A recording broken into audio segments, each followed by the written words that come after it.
welcome to these Lunchinars. I'm Dan from Ionic, and I've been working with Sabs to put together these kind of a little digital workshop about getting your organisation online and how to get the most out of being online. Last week we kind of covered some of the basics about just digital fundamentals. This week we're going to talk about websites and actually getting your business, your organisation, whatever you've got, getting online. And there's lots of different ways to do it. So to give you, so to just cover on the Lunchinars, bite-sized learning, they're completely free to attend, average 30-40 minute of information, and then we've got a question and answer session at the end. All the Lunchinars have got a takeaway. You can watch them back online. There's a link that I'm sure Roger will send out that's got the recording of the session that you can go back and have a look at another time. And by all means, share this with people. If you think that anything is relevant to anyone else, feel free to share it on. A bit of background about me. My name's Dan. Hello, nice to meet you. I run an agency called Ionic. We're a small agency, but we're friendly. Class ourselves as a micro agency, but we've won several awards because we're good at what we do. Southend based, I'm a Hockley boy, born and bred. Launched 428 websites now. I should have updated that. I launched another one last week. I've been doing this over 15 years. I don't believe in all the techno babble, and I really go for the no bull approach. I think it just sad as it is. I can talk to anyone on a technical level if that's what you want, but I think most people will appreciate in its bare basics. So this week we're going to cover websites, and I think that the most obvious question, if you are online, great. If you're not, there's some bits further down. But one of the most important questions is, does your website reflect you and your organisation as a brand? There's over 2 billion websites in the world. What makes you and yours different? So we're going to cover some of those topics. Logo, really, really important. Make sure you show it. I've been unfortunate enough to work with a few clients that insisted on not having a logo on the website, but it's really, really misleading. People understand your logo. It's the biggest presence you ever have. On that, we've also got the colours and colour palette. So most people, when they have a brand put together, you'll have a range of some colours that you should use across your website. And make sure you use colours in the right fashion, but also make sure that they're friendly for people. Don't go for any really garish colours, anything that's too bright and bold. Your identity, at a quick glance, can they understand who you are? Are you recognizable? Are you, for example, Ferrari? You wouldn't suddenly go to their website and see a blue website. It would typically be red. So you've got to make sure that it follows an identity, and that should carry throughout your whole marketing. And also the tone. What sort of tone are you going for? Are you friendly or are you formal? Sometimes formal doesn't work for everything, but sometimes friendly can be too friendly. So it's about finding a common tone. And again, that's not just through the website. That goes across your whole of your marketing, including social media. I was looking into some interesting facts the other week, and some of these actually surprised me. 94% of website first impressions are design related, so make sure it looks good. 80% of visitors spend time looking at the left hand of your page. This is a very Western thing, the fact that we read left to right. It's expected that the most relevant, important content should be on the left-hand side of the page.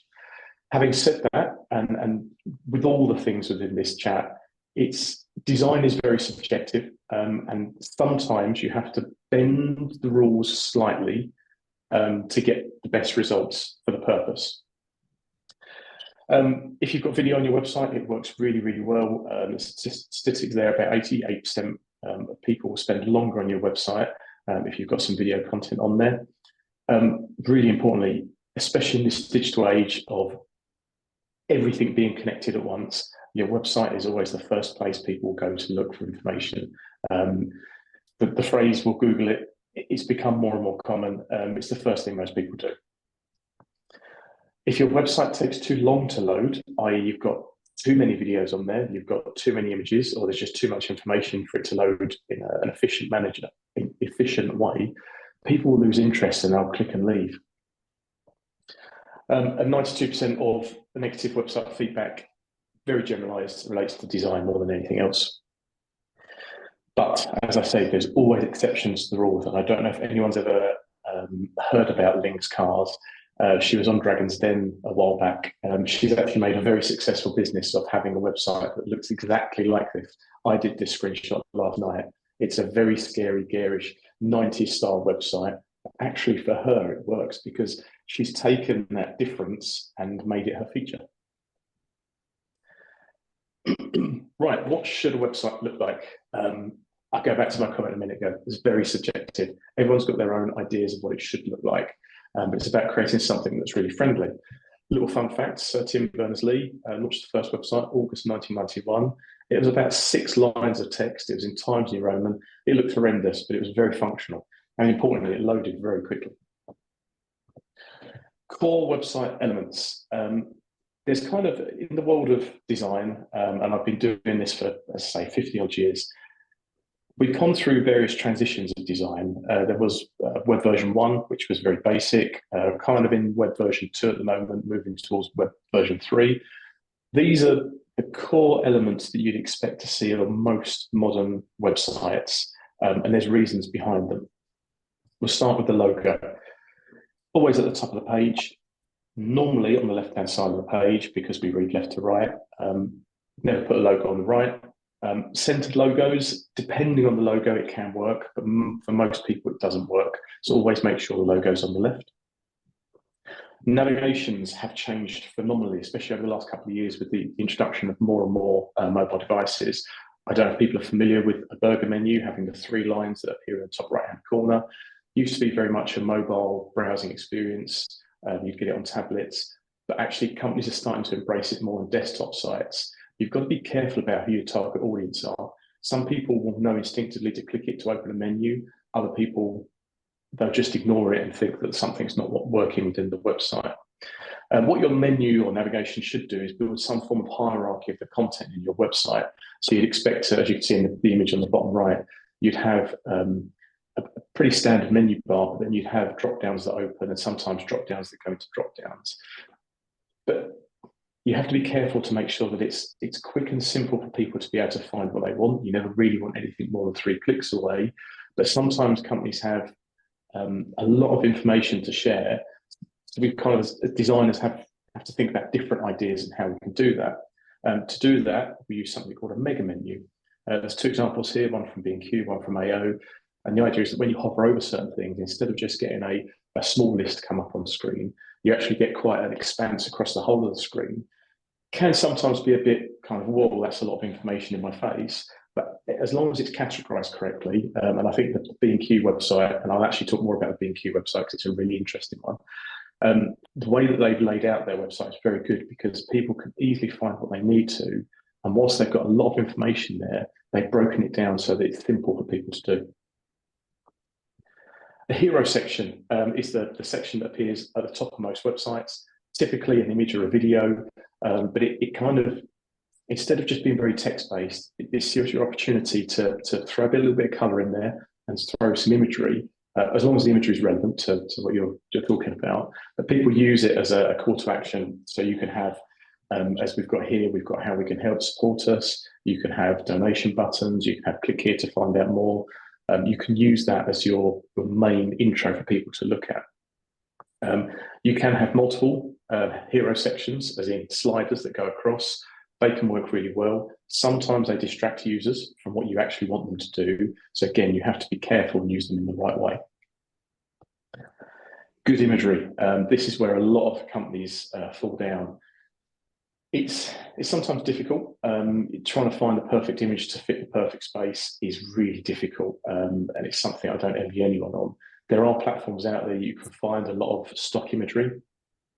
We'll cover some of those in some of the other sections, but things like Pexels, Unsplash, you can find some good copyright-free images, and that's very important.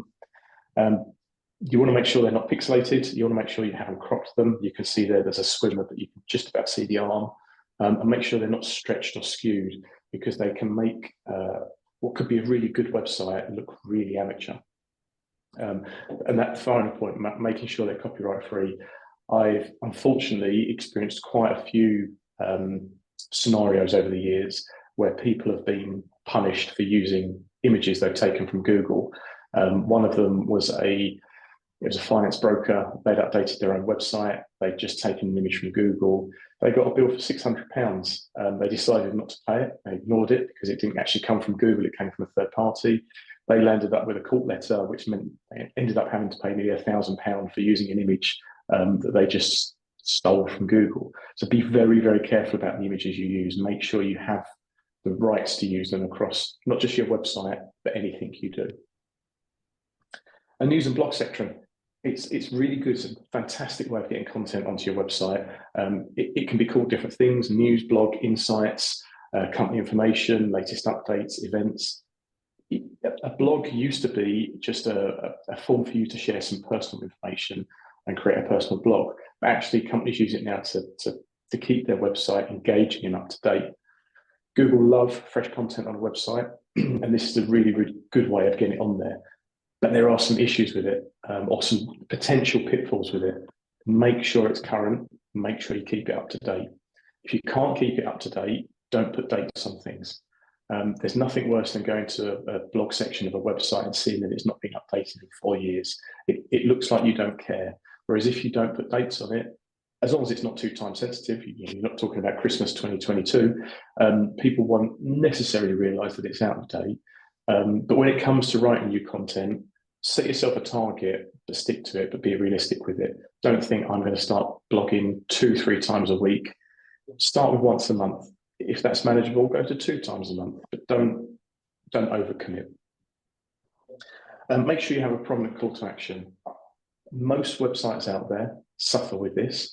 They don't have something that's really obvious for people to do an action. CTA is a phrase I use a lot when I'm speaking to companies about their marketing, making sure that it's relevant, making sure that a button's placed above the fold. There's a slide on that in a second. Keep it short and simple. Don't have long descriptive text in the button. If it says click here, it's to click here. There's a phrase there I found the other week. It's called a button, make it look like one. Make it stand out as a button. Don't just have some underlined text. Make it look like something people are supposed to click. But don't go too crazy with it. You don't want a button flashing out of the screen at you, but within reason. So what is the fold? Why is it so important? In my world of design, and in your guys, when you come to using a website, the fold is the point where you have to scroll to see more. What you want to make sure is that the important bits of information are right at the top of the page. But again, within reason, within consideration, you can't just cram the whole website into the top bit. You have to make it usable and readable, especially when it comes to mobiles. It's really difficult. But make sure that people don't have to scroll too long to find the bits of information they want, because they'll lose interest. People only really stay on websites for a couple of seconds before they become bored if they can't find what they want. So make sure that you keep it relevant. Make it really easy for people to get in touch with you, especially if that's the main purpose of your website. Make it so you've got some contact information in the header bar at the top of the page. Make sure you've got a contact page and make sure you have a form on it. Make the form really easy to fill out. If you've got required fields, tell people they're required fields. Don't wait for them to have to click the submit button. And likewise, if it helps, have multiple contact forms. There's a charity I've been working with where we were noticing that people using the generic contact page to send more detailed inquiries. So we actually split the contact page down into 3 different forms. So it was much, much easier for people to get the right information to the right people, to avoid having to filter it through behind the scenes. On a contact form, ask them about marketing. Don't just assume that they want to receive marketing stuff, and this comes into a whole GDPR conversation, but ask them, just have a little tick box there that says, can we send you marketing information? But make it clear that if you do or don't sell the information to other people, and I'd like to think no one does, but let people know that.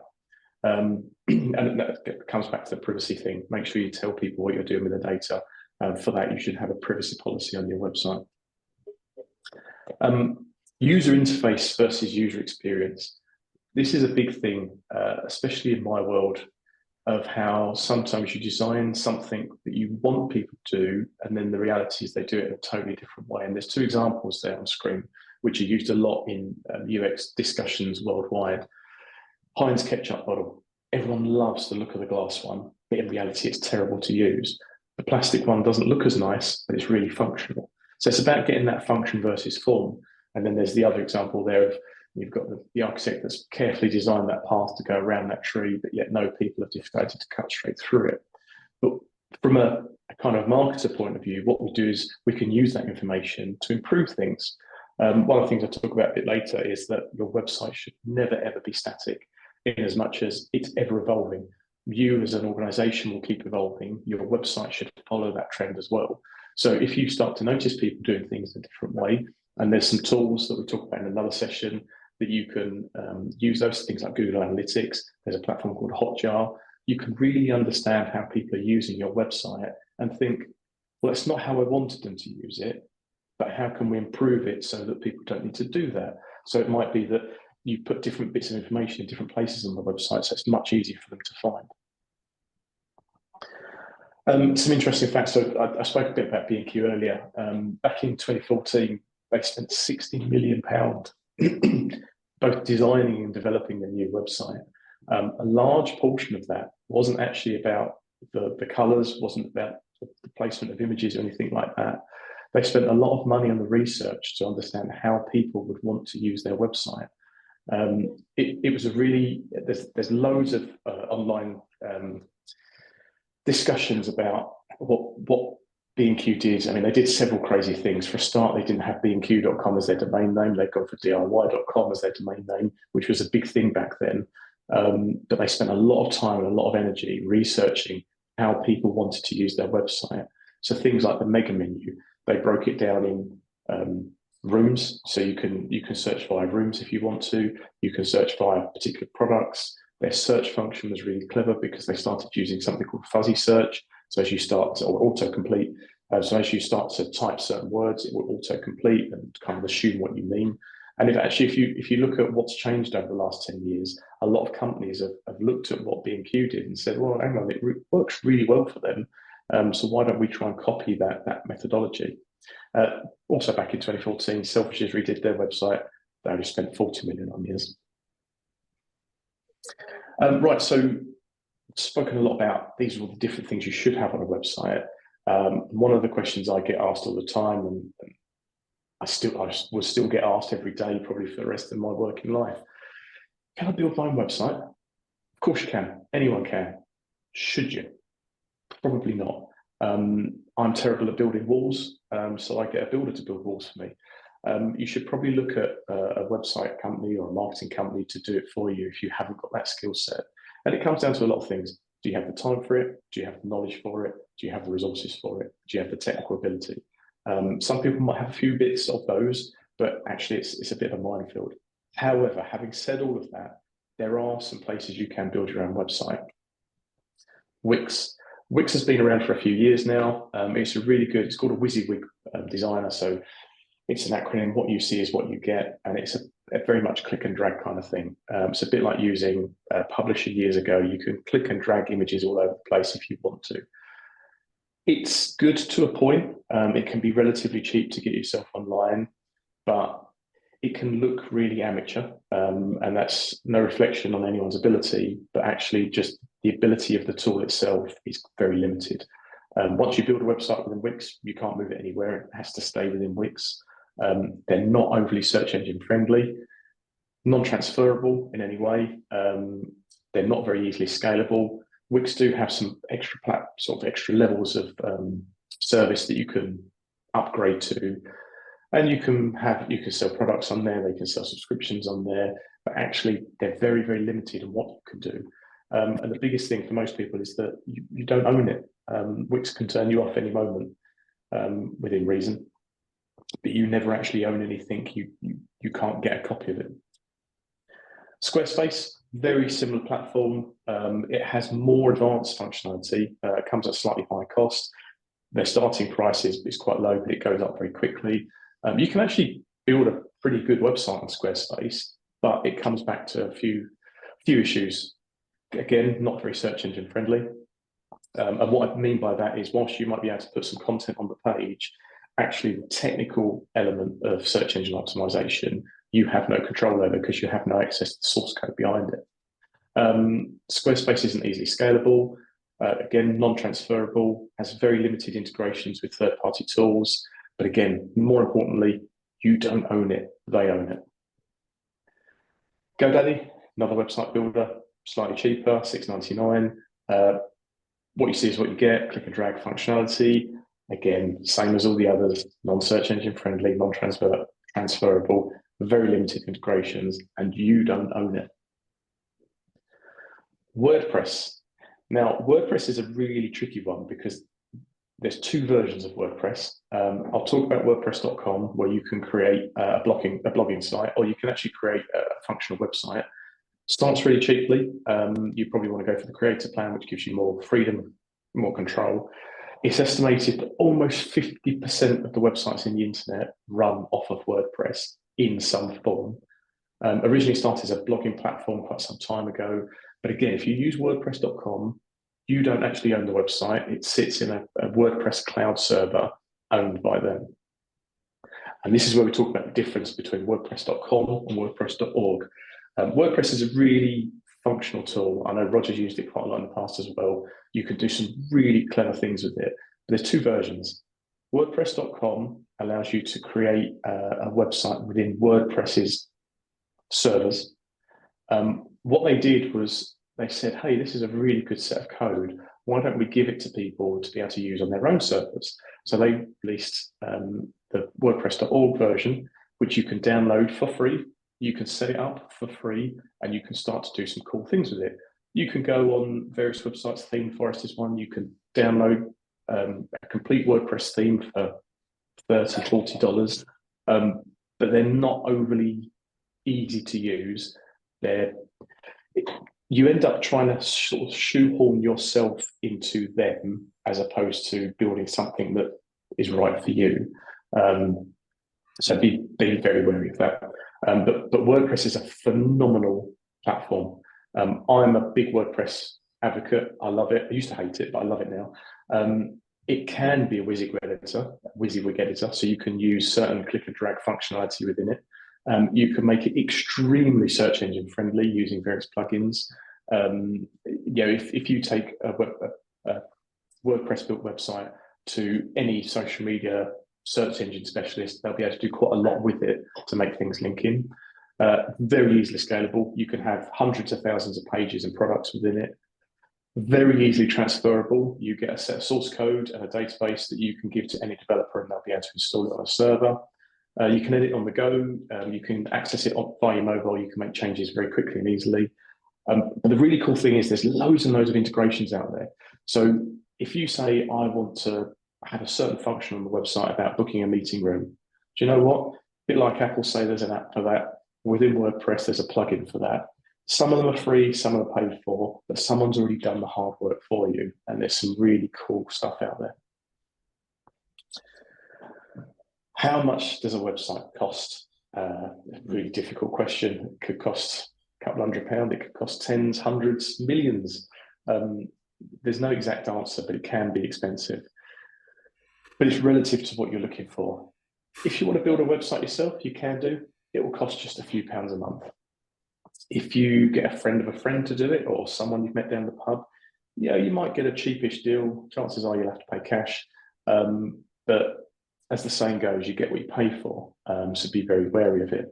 If you're looking for an agency, I'd probably look around the £1,000, £1,500 mark upwards, but it's very relevant to what you want to get out of it. I've had people come to me saying, I want a website that's lists 10,000 different products for sale. I wanted to integrate with this, this, and this, and this. And they go, oh, I've only got that £600 budget. Can we do that? The answer is no. A lot of time and effort goes into these things. I mean, my process in terms of designing can take a few weeks, and that kind of all adds to it. As I say, it's very relative. But there's things to consider. So if you are speaking to anyone about our website, there's some really obvious questions. They're obvious once you know them, but they're not necessarily obvious at the start. Who owns the website at the end of it? Who has control of it? If it's in a platform like Wix, if someone says you're going to have access to it, you can make a few changes, but you'll never own it outright. So make sure you've got access to the website and the code itself. Security-wise, who has access? If you do get Dave, your mate down the pub, to build it for you, who has access to the data that's held within it? Especially if you have a contact form that captures people's personal data, you want to make sure that it's handled in the correct manner. Which goes on to the next one about being secure. Does it have things like an SSL certificate that gives you a little padlock up in the corner? These are all sort of trust signals when people are accessing the website. Where is it hosted? There's hundreds of different options for hosting a website. 123 Red, GoDaddy are a couple. I use a company called 20i, who are a really good platform. You get some more Americanized ones. You've got some UK-based ones. You can go from a couple of pounds up to a couple of £100 per month. But make sure the hosting is right for you. To keep giving you examples, we launched a website for a recruitment company, and they decided to put it on their own platform, which was absolutely fine. But when we started to send out their newsletter to 40,000 people, the website very quickly crashed. We spotted it pretty quickly and fixed it pretty quickly, but we had to move it to a much more suitable hosting location, but that did come at a cost. So make sure you set it right to begin with. And what's your disaster recovery plan? You know, if you have had a friend build it for you and they suddenly disappear, have you got access to everything? Have you got access to your own domain name? Have you got access to your website files? And can you move it if you need to? So there's some things to consider. User testing, it always gets overlooked, but it's a really important thing. I told people the other week that I asked my mum to look at things because she's not the most, I love her to bits, but she's not the most technical person. But it's really good actually, because sometimes how I, as a designer developer, expect people to use things is very different from the end user that starts rage clicking. That's a term used when people just click the mouse constantly. I'm guilty of it. I'm sure everyone is at times. But sometimes as a designer, you have this intention of how you want people to click and do things, but in reality, it's different. So you can use some tools. The easiest way, just ask a few friends and family, people that know what you're trying to do, sometimes people that don't know what you're trying to do, and ask them if they could do certain things within your website. And get them to test it across mobile, across tablet, desktop, anything you can, and get as much feedback as you can. How can I, this is another question I get asked all the time, how can I make sure my website's at the top of Google? It's not as easy as you think. In fact, it's actually really difficult, but there's lots of things you can do to help yourself with that. And here's the shameless plug to the session that's happened on the 20th of March, where we're talking about search optimization and Google Ads. Google Ads, fantastic for charities. Google do so much. Yeah, $100,000 a month they give to charities, and that's every charity, to help you get your website found. But for other people, there's a lot of information there on how you can make some simple little tweaks and changes to your own website to help it appear within Google. I mentioned this earlier on, keep evolving. Once you've launched your website, it should keep changing, whether that be that you're adding new content onto it in terms of blogs and news insights, things like that, changing the odd picture here and there. Don't let your website become stagnant, especially as you evolve as an organization, as your visitors evolve. They want to see different things. If you've got people that are coming back to your website time and time again, you want them to see something different. You want them to feel engaged. You don't want just to load it up and think, well, it looks the same as it did last week. Try and keep it going. Sometimes very difficult to do, but you can use certain events throughout the year. As I say, changing some images. If you've got multiple sliders within your hero section, you can sometimes just reorder those. That gives a quick and instant change. But try and keep it as current as you can. Which kind of sums up my whistle-stop tour of websites and design. And I appreciate that I've probably waffled for the last half an hour without really taking much of a breath. So here's your opportunity to ask some questions. Anything that I've covered that you're not sure on, anything you want to just raise your hand and ask, and I'll do my best to give you an answer. Don't be afraid. Brilliant. Thanks, Dan. Are you okay to stop sharing your screen just so we can see everyone? Sure.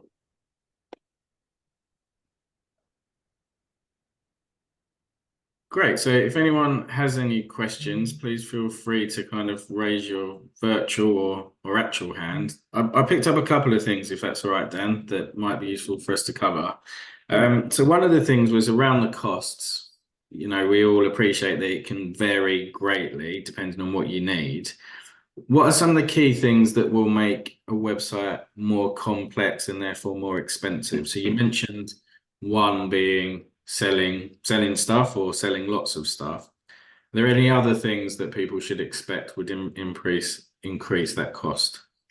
Integrations is always the biggest thing. At the point you want to integrate your website with something you have internally, so things like HubSpot, if you use HubSpot as a CRM or any CRM really, or if you've got something in-house that you want the data to interconnect with, that's at the point where things start to become costly. We start to look at things like API integrations, and that requires quite a lot of coding. There are some things that actually on the front you think are going to be really complex, actually become really easy to do. I use a plugin called Gravity Forms within WordPress, which is a form builder, but it's a paid version and I pay quite a lot of money for it. But it actually saves time because it integrates with quite a lot of cool things. One of the things I've been doing recently is we've set a whole for a charity, we've set a donation platform up for it, but it also accepts things like Google Pay, Apple Pay, so it makes it really universal for people to do. And actually, it only took a few clicks. I thought it was going to take hours, but it was really simple. But yeah, integrations definitely, things like booking forms, depending on the complexity of them, can be tricky, especially if you want them to integrate to a calendar automatically and things like that. So I'd say that's probably the biggest cost for a lot of people. In terms of adding pages, it doesn't necessarily add a lot of cost. Typically, from a design point of view, we design 3 or 4 different templates for pages because you don't want every page that a user goes to have a different look and a feel. So you create these sort of generalized templates that you use, and then you load the content into them. So the content's always different, but the look and feel of the page is the same. So all of a sudden, if you've got one page or you've got 100 pages, well, it's still only 1 or 2 designs, so it doesn't take too long to do.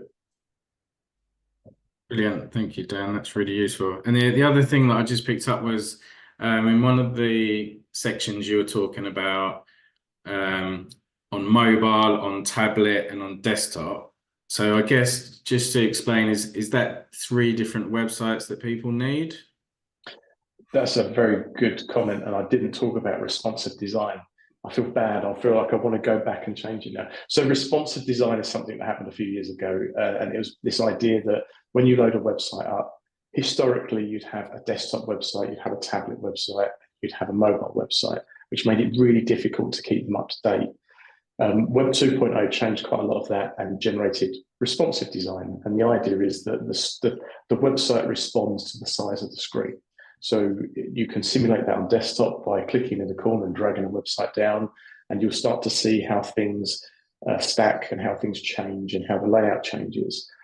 That's where things like a burger menu typically comes into play. So responsive design basically means you have one website, but you design it in a way that can be reorganized, restructured to sit within a certain frame, i.e. device widths. Perfect. Yeah. And there's a very kind of quick and easy test that people can do. So on your website, if you open your browser like Chrome, and there are other ways to do it, but you can actually just drag the screen smaller or wider.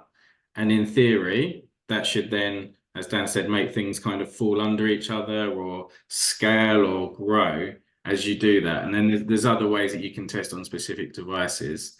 But that's a good exercise to do, I think, Dan, just to see how their website lines up. It is, and I've seen some actually really big company websites that don't respond very well at all, especially with things like images. It's quite difficult because you want to try and maintain aspect ratios and things like that. It's actually, as a design, it's really difficult because it's not like you've got set parameters of this is the width of a mobile, this is the width of a desktop. With the invention of the iPhone Pros that have got bigger screens, you've got iPads, different types of tablets. I work off a 13-inch laptop, but people have got a 27-inch monitor at home.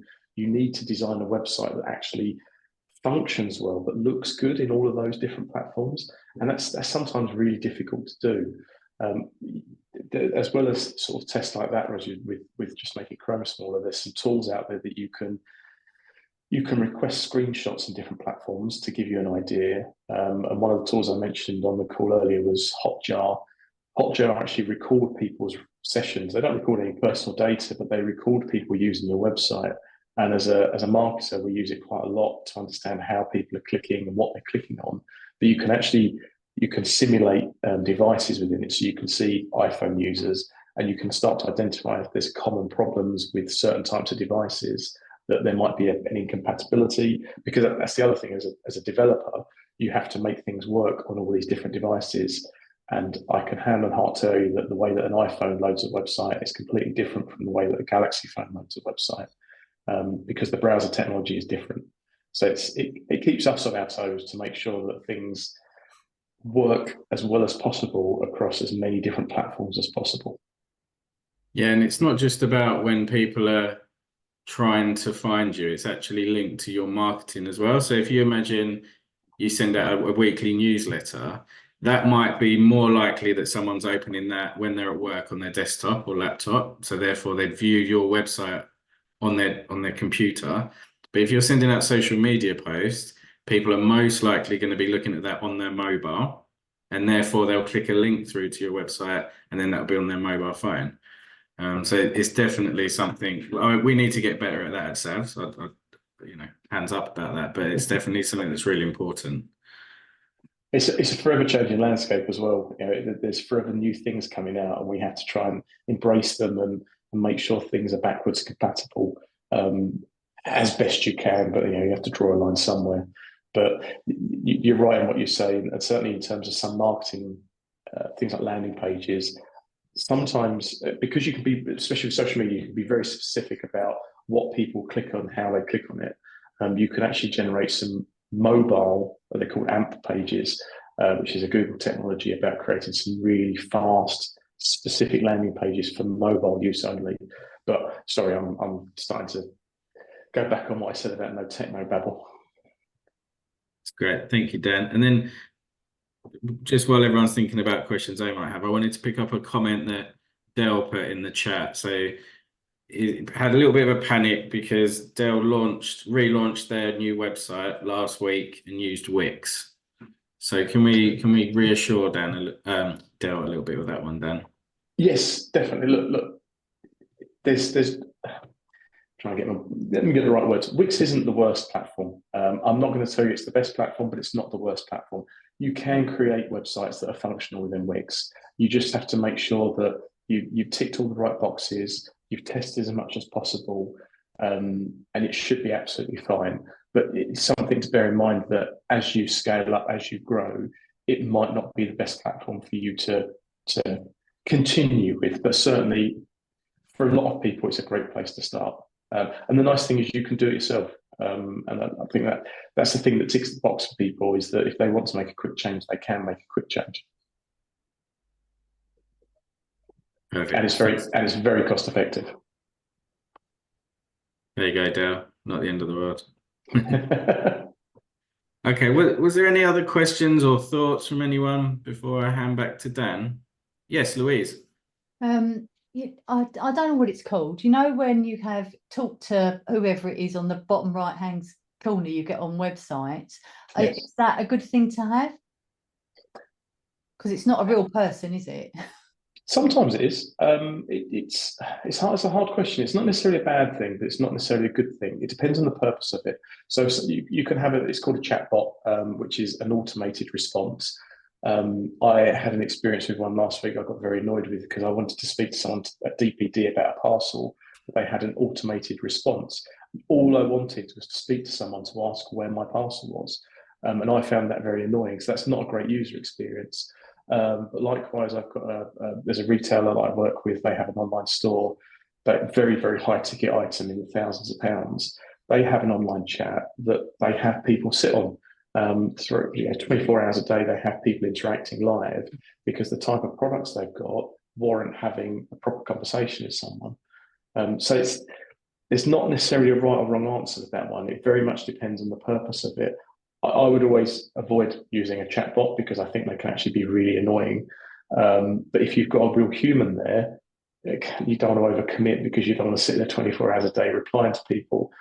There are ones, there's one called Talk, which is TAWK.io, IO, I think it's called, you can set parameters within it. So you can say that it's online between 9 a.m. and 5 p.m. And outside of those, it just sends a generic email to someone. So there are platforms out there you can use, but I think people have become very wary of them because you tend to just chat to a robot, and no one likes that. And can I also, thank you. So, but can I also ask about hero section? Is that just like another page on your website? No. It sits at the top of the website. So most websites you go to, you'll have this kind of structure that will be a navigation bar at the top that'll have your logo and menu in it. Then you'll have a large section which will be an image with a little bit of information, but not too crazy. And then the main website content comes underneath that. So it's not a separate page, it's just part of the page. Oh, okay. And you mentioned about B&Q. So did they have, like, because a friend of mine, he's had his website redone and he's employed a behavioural scientist behind. So is that kind of what you touched on, where people are looking behind the scenes to see how your website's being used and etc.? Yeah, so the example of B&Q, and possibly to your friend as well, you as a designer, we create wireframes, which are a very basic structure of what you want website to do. And then you go away and say to people, do you like this way of using it? Do you like this way of using it? Would you expect the button to be this place or this place? Would you prefer to be a blue button or a red button? All these kind of things understands how people are going to react. And interesting about the behavioral scientists, have they picked a certain kind of audience that they're targeting, or are they trying to create something that's quite generic for a lot of people? No, I think they're targeting a certain audience. So I think the person who's doing it is not only about the design, but it's also about the words on the page. Definitely. And that goes back to whether you want to be too friendly or too formal within your tone of voice. It's kind of sometimes trying to keep a happy medium. I mean, I like a friendly tone of voice, but I appreciate that when you're working with multi-million-pound companies, you can't always do that. You need it to have a bit of humanity behind it, but you also want it to be quite formal at the same time. It's really difficult. There's some great content writers out there that are very good at it. I'm not very good at it. I've never professed to be a very good writer. I could design, but I can't write. Okay, thank you. And the other thing I wanted to ask is about a newsletter. If you have a newsletter in there, does it link to, I don't know, some database or something in the background? Because like, how does it send out it obviously has to gather information and then plug out a letter.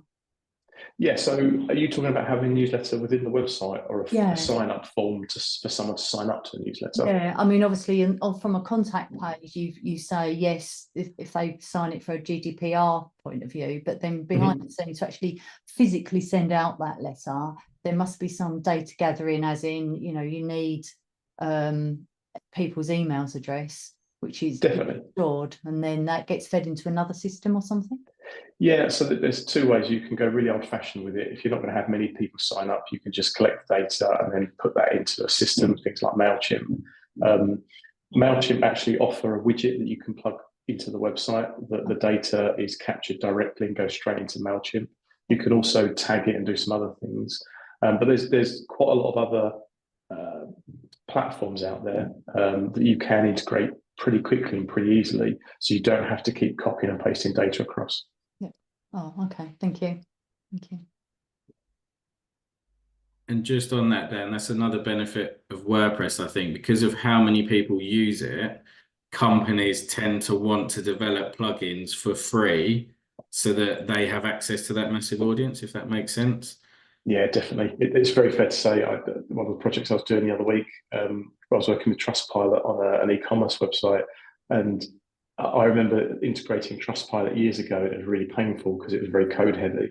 And they've developed a WordPress plugin that works with WooCommerce, which is the e-commerce version of WordPress. And to say it was 3 clicks would probably be an over-exaggeration. I couldn't believe how easy it was. Especially when I said to the client, give me a couple of hours, I'll see what I can do. Within about 3 minutes, I've done it. Companies do make it easy for you to integrate stuff with WordPress, and more platforms and kind of online things have got WordPress integration. So it's a good direction to go in. And I guess as well, it's for people to be cautious if they approach a web agency or a marketing agency and they're getting told that it's going to be tens of thousands of pounds to develop something, especially if they're using WordPress. I think it's always good to just question where those costs are coming from, because there are things out there that can make a 1,000-hour job actually only take 10 hours. That's very true. The thing you've got to consider sometimes is that some of these WordPress plugins, they come at a cost, sometimes not that high. Some of them are $20, $30, other ones can be a couple of $100. But you have to follow their way of working. So if you've got a very specific requirement of what you want, that's when the costs can start to creep up. If you're happy to sometimes tweak and change the way you want to work to use something that's there, that will save a lot of time and money. That's not always the case, and it's not always as easy. I did a website for a Pilates lady that she wanted a very specific booking platform. And it took a lot of convincing for me to say to her, look, it could cost you thousands to develop this, but there's something out there that's $13 a month. Could you maybe tweak? And she did. She changed the ways that she was using, or she wanted to do her bookings, and it actually worked out really well for her.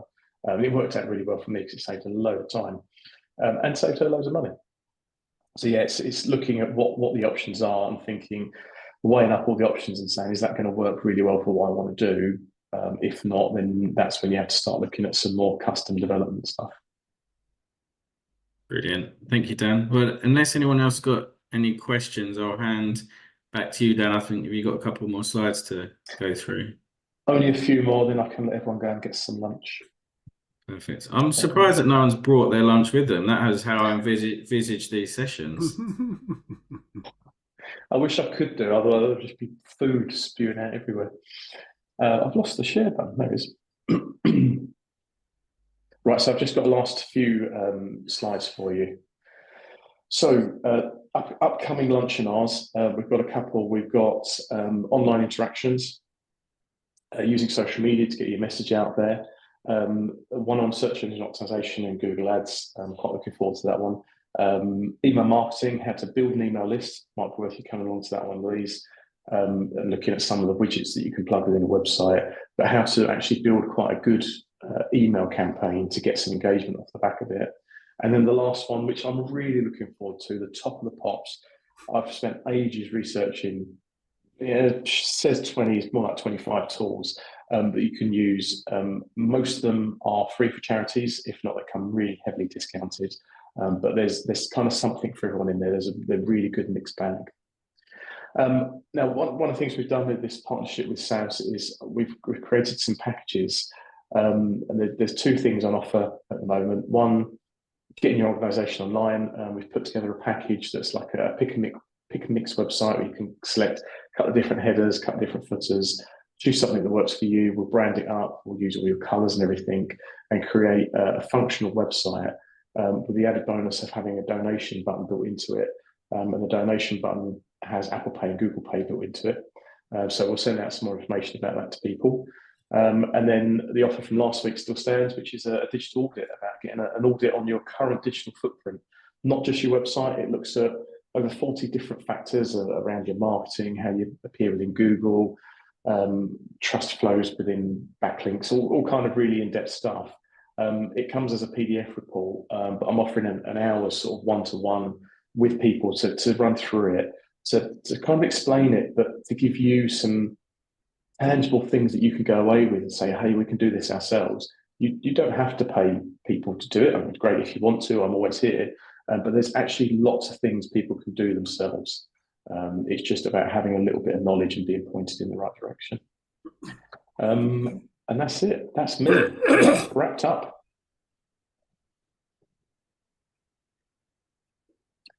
That's great. Thank you, Dan. Thank you to everyone for joining us today. We hope to see you at future Lunchinars as well. I'll send a little follow-up with a link to a recording to this and the other ones and a way for you to book. But thank you very much. See you all soon.